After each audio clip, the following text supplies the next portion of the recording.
नारायण नारायण नारायण नारायण। आज श्री कृष्ण जन्माष्टमी है और चूंकि रोहिणी नक्षत्र का अर्धरात्रि में अष्टमी के साथ योग है, इसलिए विष्णु धर्मोत्तर पुराण के अनुसार इसको जयंती महोत्सव है। तो ऐसे कृष्ण जन्म जयंती महोत्सव की सबको बहुत बहुत शुभकामनाएं। ये भगवान के अनुग्रह की अनुभूति का दिवस है। भगवान निर्गुण निराकार हों, भगवान आत्मा के रूप में रहें, ज्ञान ध्यान के रूप में रहें, मंदिर में रहें, महत्वपूर्ण है, तो कोई संदेह नहीं। लेकिन जब तक हमारे व्यवहार में नहीं आते हैं, जब तक हमारे इंद्रिय समूह में गोकुल में नहीं पधारते हैं, तब तक हमारे अशेष दुखों का नाश नहीं होता है। भगवान अवतार के रूप में निर्गुण से सगुण बनते हैं, निराकार से साकार बनते हैं, अंतरंग से बहिरंग बनते हैं। हृदय में स्थित भगवान गोकुल में आते हैं, ये हम लोगों ने श्रवण किया।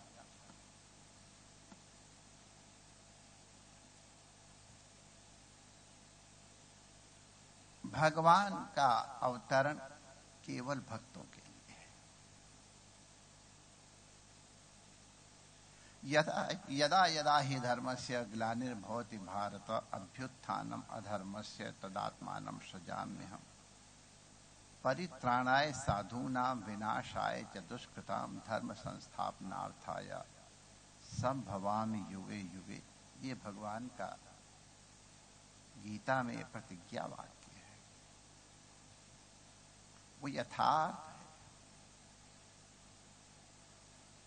भगवान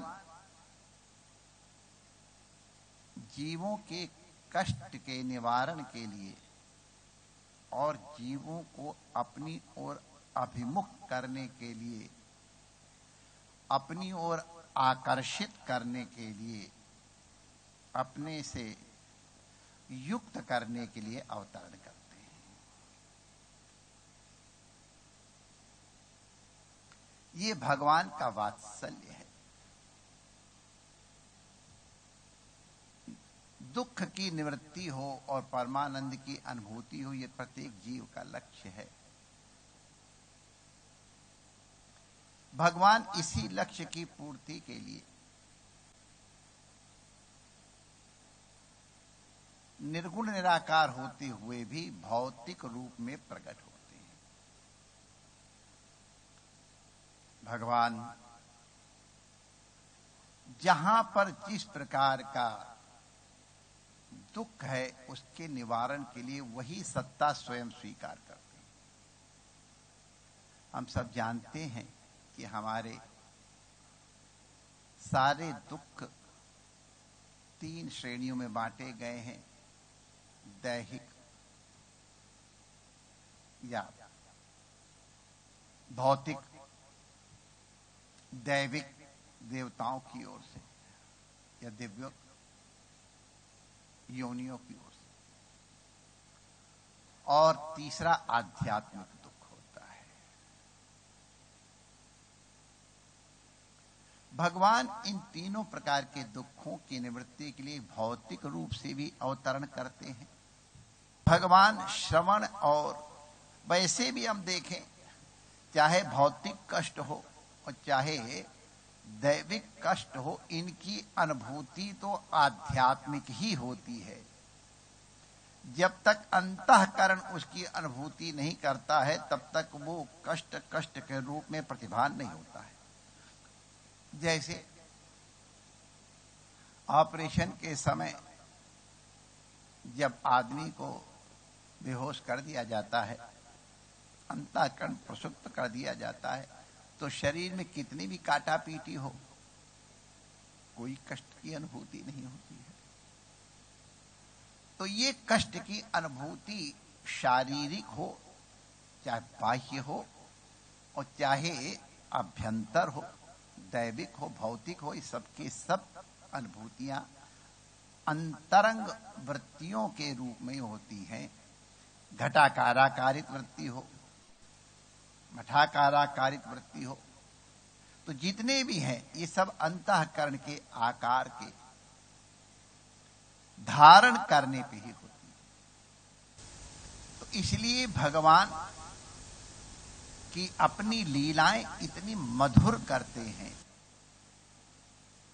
अपना स्वरूप इतना मधुर बनाते हैं, अपने गुण गणों का प्रकाश इस प्रकार से करते हैं कि उनकी इन लीलाओं के कथन का भी आनंद है, उनकी इन लीलाओं के श्रवण का भी आनंद है और उनकी इन लीलाओं के चिंतन का भी आनंद है। ये भगवान का आध्यात्मिक क्लेशों के निवारण का माध्यम है। भगवान का प्राकट्य जब भी होगा अंतःकरण में ही होगा। अनुभूति पहले वृत्ति अंतःकरण में ही होगी। इसीलिए भगवान मथुरा में प्रकट हुए। भगवान जिस समय अवतरण का समय आया है, भगवान के जन्म का समय आया है, उसमें शंकर जी ने, ब्रह्मा जी ने, देवताओं ने सबने स्तुति की है। हमारे संत कहते हैं कि ये सर्वव्यापक परमात्मा वसुदेव जी के मन में सबसे पहले प्रकट हुए, अंतःकरण की वृत्ति के रूप में, उनके अनुग्रह के रूप में।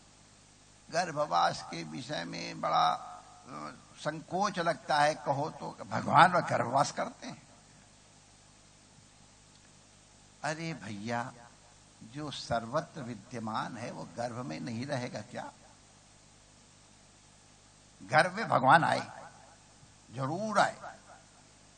अरे चलो हम लोगों को भले भ्रांति हो, ब्रह्मा शंकर ये सब देवता तो देवलोक दिव्य लोग हैं। भगवान के गर्भस्थ होने के कारण, गर्भ गुहा में निवास करने के कारण देवकी का स्वरूप भी बदल गया। अन्य शेष कथाएं हम लोग जानते किस प्रकार भगवान चतुर्भुज के रूप में प्रकट हुए। अद्भुत अलौकिक सौंदर्य है। तो वसुदेव जी ने बड़ी अद्भुत स्तुति की है, अद्भुत। चतुसूत्री अगर भागवत की जिन्होंने पढ़ी होगी, वही आनंद श्री वसुदेव जी की स्तुति को सुन के आता है। देव की मैया का प्रेम, जरूर भगवत रूप को देखा है, लेकिन तो भी वात्सल्य में प्रेम, उनकी स्तुति भी बड़ी अद्भुत है, अद्भुत। मैं तुम्हारे लिए आया हूं, हाँ आए तो हो पुत्र बने, लेकिन पुत्र तो नहीं दिखाई पड़ रहे, तो बाप बने हो, चार भुजा के रूप में हो। हम बच्चों को खिलौना देते तो अपने आप खिलौना लेके प्रकट हो गए, कहे हमारे लाल हम देंगे तुमको खिलौना। तो भगवान ने कहा ले छोटे हो जाते, छोटे एकदम छोटे हो गए। अब ठीक है, ठीक तो हो गया, लेकिन ये सब कपड़े उपड़े उतारो, एकदम प्रातिपदिक अवस्था पे आ जाओ। भगवान ने कहा चलो ये भी सही। अब खुश, कह रहे अब तो खुश तो हूं, लेकिन हमारे बालक पैदा होते हंसते नहीं, बतलाते नहीं, रोते हैं। तो मैं रोऊंगा तो सब बाहर कर, आप ऐसा रुदन करो कि बाहर न जाए। तो भगवान फिर बालक के रूप में हुए। और हम लोग सब जानते हैं कि कैसे भगवान ने प्रेरणा दी नंद बाबा को कि तुम मुझे गोकुल पहुंचा दो। मैं बाहर कैसे जाऊं, तुम चिंता मत करो। जिसकी बुद्धि में भगवान, माथे पे भगवान आ जाते हैं, उसके सारे बंधन टूट जाते हैं। बुद्धि का ही खेल है सारे बंधन का। भगवान को सूप में लेके जैसे नंद बाबा चले हैं, शेषनाग दौड़े दौड़े आए, वर्षा हो रही थी। अब देखो ये भागवत की भाषा समाधि की भाषा है। भगवान के प्रकट होते समय 9 प्रकार की शुद्धियों का वर्णन है। धरती की शुद्धि, जल की शुद्धि, अग्नि की शुद्धि, नक्षत्रों की 9 प्रकार की शुद्धियों का वर्णन है। आकाश में तारे छटक रहे हैं, नदियां निर्मल हो गई हैं, जलाशय निर्मल हो गए हैं। अभी 1 मिनट पहले वर्णन किया है। और अब चल रहे हैं तो गड़गड़ गड़गड़ बादल गरज रहे हैं। उसका कारण था कि जो पहरेदार जो हैं वो बाहर सो रहे थे, तो बाहर छोटी छोटी छीन आई तो सबके सब अंदर घुस गए, तो सड़क एकदम क्लीन। तो भगवान को लेके चले। अब देखो इतनी देर में लीला, यमुना जी में बाढ़ हो रही है, ऊपर से वर्षा हो रही है, कहां गए नक्षत्र वक्षत्र, थोड़ी देर में भगवान को लीला। तो शेषनाग आ गए भैया की सेवा के लिए। हूं तो बड़ा भाई बन के रहूंगा, तो सेवक के तो छत्र लगा करके हम लोग जानते कैसे लेके आए। और भगवान ने वचन दिया, इसलिए वसुदेव जी बिना भयभीत हुए यमुना जी में घुस गए। जल ऊपर बढ़ने लग गया है, बढ़ने लग गया है। यमुना जी खुश हो रही हैं, मेरे प्रियतम आ रहे हैं, मैं इनके चरण स्पर्श करूं। वो अपने आनंद के लिए कर रहे हो, वसुदेव जी इनकी सुरक्षा के लिए चिंतित थे। जब ज्यादा तो कहते हैं अरे भैया कोई ले लो हमारे लाला को। तो ये भागवत का वर्णन तो नहीं है, लेकिन हमारे ब्रज का है। तो वहीं चला रहे भैया कोई ले, मैं डूब जाऊं तो डूब जाऊं, मेरे लाला है बचा ले, कोई ले कोई ले। तो यही हमारे उस पार कोयला गांव है। ये सब लीला है। तो भगवान ने कहा अरे हमारे बाबा परेशान, भगवान ने अपनी टांगे नीचे कर दी, चरण कमल नीचे किए, टांगे हम लोग ब्रजवासी ऐसे ही चरण नीचे के, यमुना जन चरण स्पर्श किया, तुरंत तो घुटने घुटने भरोगे। वसुदेव का वाह वाह वाह, ले जाकर के पहुंचा दिया नंद बाबा के घर में। यशोदा जी की विश्राम कर रही, वहां योग माया प्रकट हुई हैं। योग माया को उठा लिया है और लाला को वहां पढ़ा दिया है। क्या है, इसलिए बार बार देखते सुनते, अब वो वर्णन तो वाणी नहीं कर सकती है। तो भगवान नंद बाबा के घर पहुंच गए। यशोदा मैया की शयन कक्ष में उनकी आसन के ऊपर बगल में लेट गए। और नंद बाबा जब वसुदेव जी माया को लेके गए हैं जेल के अंदर, तो पुनः फाटक बंद हो गए, फिर हथकड़ी बेड़ी सब लग गई। ये सब हम लोग कथा जानते हैं। वो ये बता रहे हैं कि जब भगवान को लेके जाओगे, भगवान को माथे पर रखो, सारे बंधन टूट जाएंगे। और जब माया के चक्कर में पड़ोगे तो फिर सारे बंधन आ जाएंगे, 84 के बंधन में जा जाएंगे। तो आज तो भगवान इस तरह से प्रकट हुए हैं।